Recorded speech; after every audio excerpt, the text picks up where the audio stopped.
Aircon untuk Innova Zen ni dia ada banyak pattern kan. Cara macam mana nak pakai? Jom tengok video Viko ni. Viko tunjukkan. Mana yang belum follow Viko lagi, boleh tekan follow. Ada peminat dengan Innova Zenic, Rojo Viko sahaja sedia membantu dapatkan kereta. First, kalau kita nak buka aircon, dia ada dua caranya. Satunya kita tekan auto. Kalau kita tekan auto, dia akan ikut suhu cabin kereta sekarang. Kalau dia rasa sejuk, dia akan kurang kipas lah. Kalau dia rasa panas, dia akan kuatkan kipas.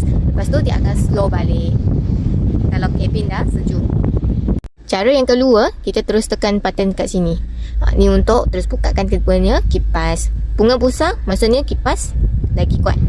Kalau ni, kita boleh kurangkan kipas dia. Okay, so yang ni untuk position aircon dia dari mana? Dari depan, ataupun dari depan dengan kaki, ataupun dari kaki sahaja, dengan heater depan sekali.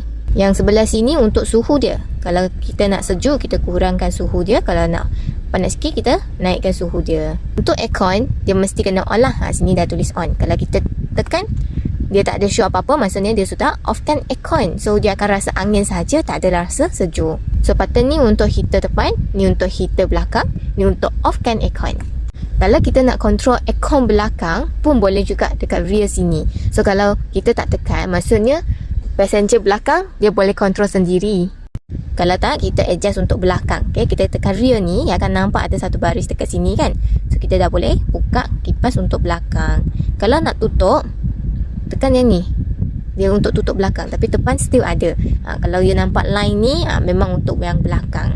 Kalau tak ada line, maksudnya kita control untuk depan. Ada dapat sesuatu? Kalau rasa video ni berguna, boleh tolong Viko like, komen and share kat kawan-kawan. Apa yang nak tahu, komen share dekat bawah. Nanti Viko jawabkan. Nak cari kereta, Rojo Viko sedia membantu. Bye!